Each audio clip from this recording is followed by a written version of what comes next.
I welcome you all to the session of Secularization and Theories of Secularism.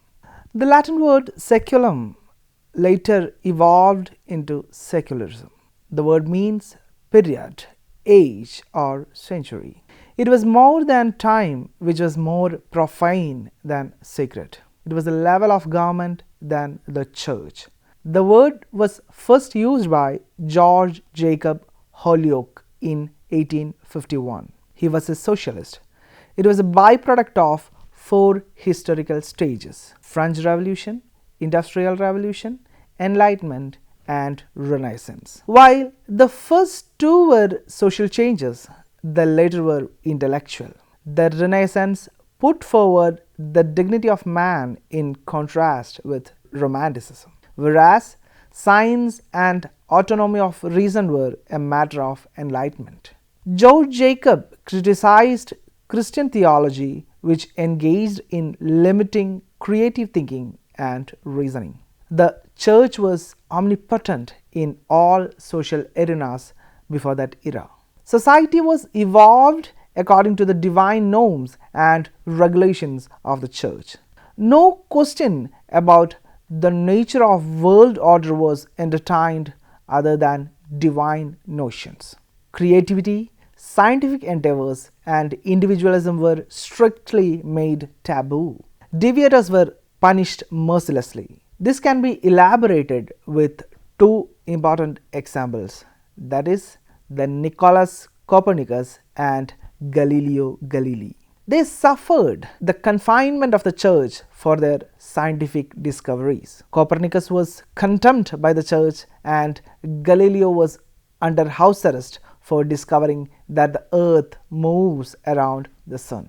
The period was prolific with many other inventions. The German Johannes Kepler found out that planets are following some laws of motion. Isaac Newton discovered the laws of motion. The two examples of Copernicus and Galileo are phenomenal in acquiring a clear picture of how the church was involved in restricting freedom. Similarly, the figures like Charles Darwin thwarted the concept of anthropocentrism, which centered humans around all the phenomena in the world. The biblical notions about the origin of the world were destroyed many times. Darwin found out that humans as a species had a common ancestors. Each species evolved through the appearance of new traits that slowly modify ancestral forms that are distinctly different. In the Indian situation, for example, the caste system is completely against secularism. Caste is something assigning permanent ascribed status and a position in a hierarchical structure. There is a varying degree of status from top to bottom, in which the first one is Brahman, the next is Kshatriya, Vaishya, and Shudra in the respective order. The basic belief system in the Hindu religion is the basis for the caste system. Ambedkar identifies the caste system as watertight compartments with no social mobility. As per the Hindu belief, resources like power, wealth, and land are distributed as per the norms and values of this hierarchical structure in India. Even religions coming from outside of the Indian social structure, for example, Semitic religions, are organized as per this stratification. This stratification is older than feudal structure of Europe. Both the individual consciousness and state were characterized by this. That is, religion was omnipotent in the Indian social structure. Then we move to the definition of secularism. There are primarily two levels of secularism. One is the autonomy of politics, education, social life, and culture from religion. Religion was more of a personal matter in this concept rather than public. It did not mean a complete rejection of religion. A neutral state is supposed to discourage the practice of religion. The first steps for this in Europe were taken in the period of the French Revolution in 1648. The properties of the church were transferred to the authority of prince. Later, in 1789, the state cancelled the taxing power of the church. All of the church's property and power was transferred to the state. Another concept of secularism is state-centric. The state should be neutral to all faiths and beliefs, including atheism. The state should not discriminate or prioritize its citizens based on their faiths. Secularization both involves state and individual aspects. It is a matter of human consciousness and social institutions. There are no such theory on secularization, but these social and ideological changes did influence the emergence of social theories which patterned the notions of secularization. Theories. In sociology, there are many theoretical orientations in which we can approach the social science of religion. Since secularism emerged from the modernization of Europe, it should be first done according to the theoretical orientation of modernization. Modernization has two significant schools concerning this theoretical orientation. Primarily, European modernization theories believed that the world changes according to universal principles, and this was also applicable to social realities as well as physical realities. Classical sociological theories believed that these universal laws can be found. Most classical sociologists thought that changes in ideal factors like norms, values, and institutions are changing with the time, and traditional ideals are gradually changing to modern ones. The modern ideal characteristics were notions of individualism, reason, and rationalism. Functional theory.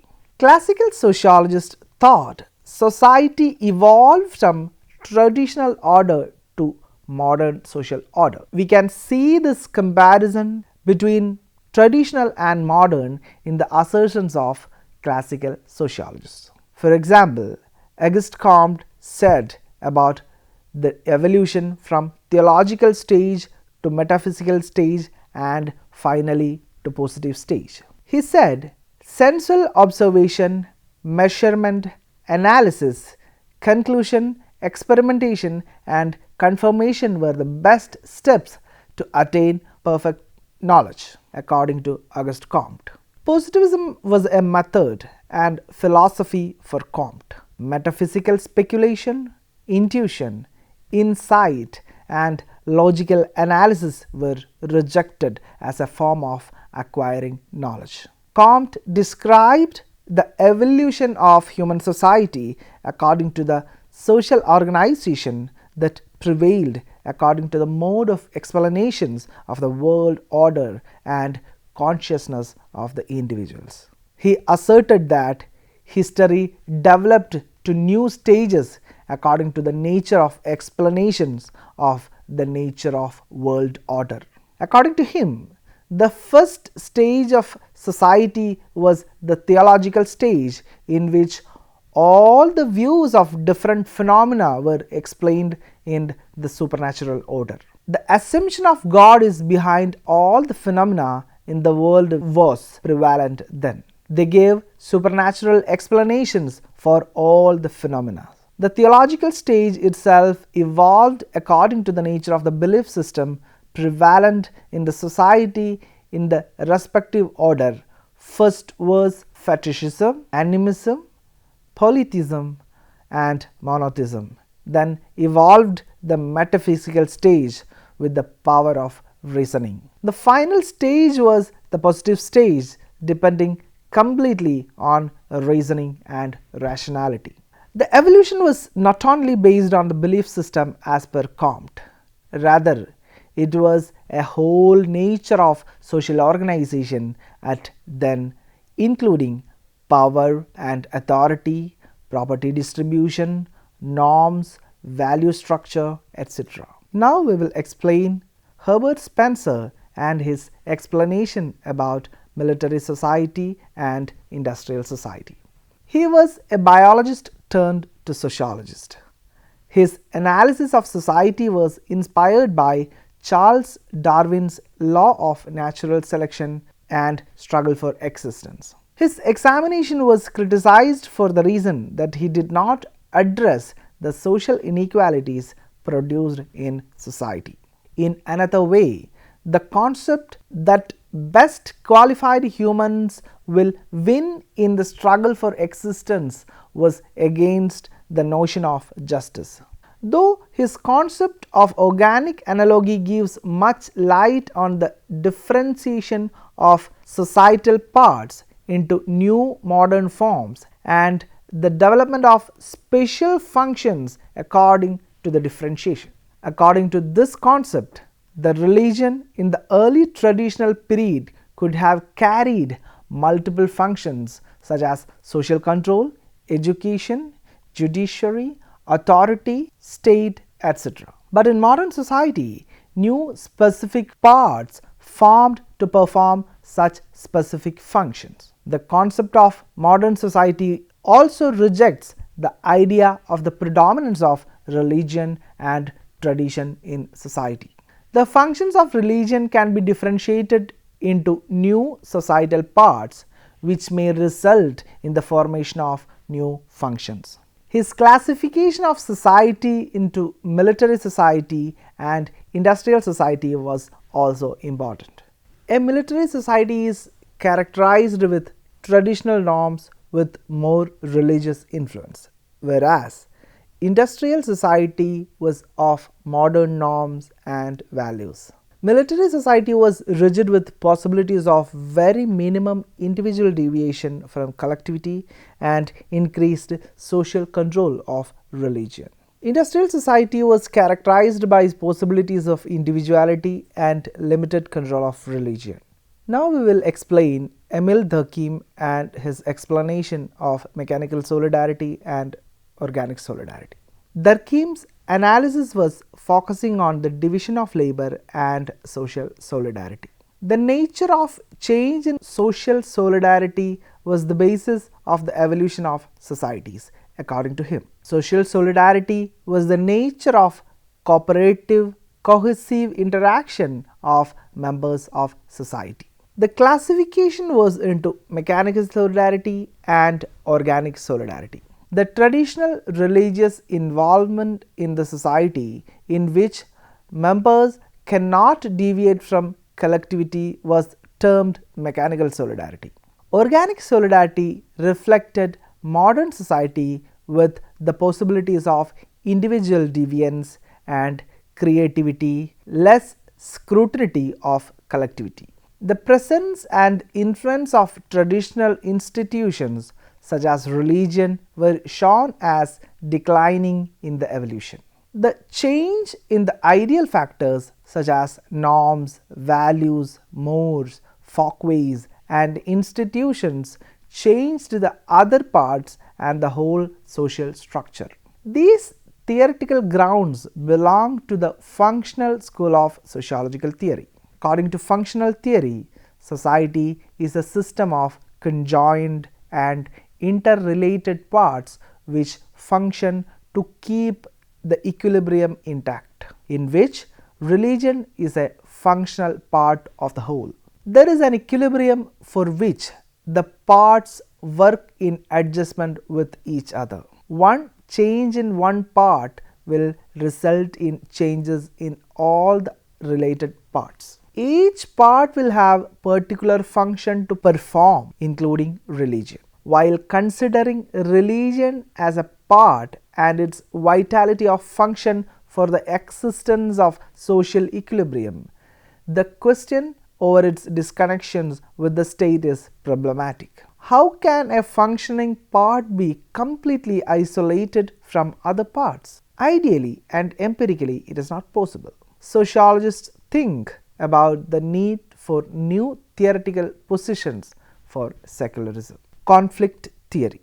The conflict perspective was different from the functionalist perspective. It placed material factors of society in primary position.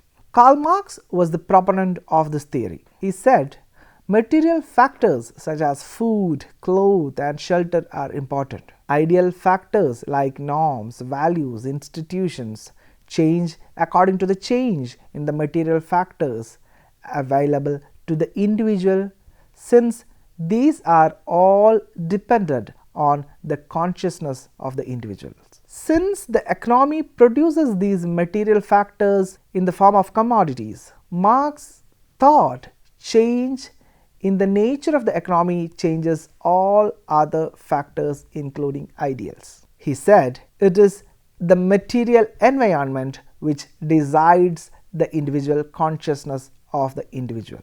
He said in each society there will be dominant ideas according to the nature of material factors, that is economy. Then later another idea will emerge criticizing the former. This situation results in the emergence of new ideals which have the qualities of both thesis and antithesis, which is called synthesis. This again will be confronted by new idea. This theory is called dialectical materialism. According to this theory, ideal factors of society such as religion are influenced primarily by the nature of the economy in society. The base structure of society is primarily characterized by the nature of the economy, which is force of production and relations of production. Marx believes if people have better access to material needs, all other matters are secondary in society. His analysis focuses on the power of the groups who holds the forces of production in society. This power gives them access to the superstructure which includes all other parts of the society including religion, which protects their interests. So altogether, the distribution of power over the forces of production is the sole matter of Marx's scholarship. So secularism, according to Karl Marx, depends on the available standard of living of the individuals have. Rather than asserting that traditional institution like religion influences whole social order and individual, Marx associate religion as something decided by the production relation. Now we move to micro theory of secularism. Max Weber had a different insight and perception on society from all other classical sociologists. The transition of society from traditional to modern social organization was not visible in the assumptions of Weber. He also believed that society have an order with universal principles and laws. But his primary difference from all other sociologists was his understanding of individual consciousness. He thought that individuals and society had distinct consciousness, as like Karl Marx thought. Max Weber assert that though there is a societal coercion, individuals do have limited choices available to them to deviate. So Weber's whole idea of society depends on the varying degrees of individuals' conscious action in the society, which is termed as social action.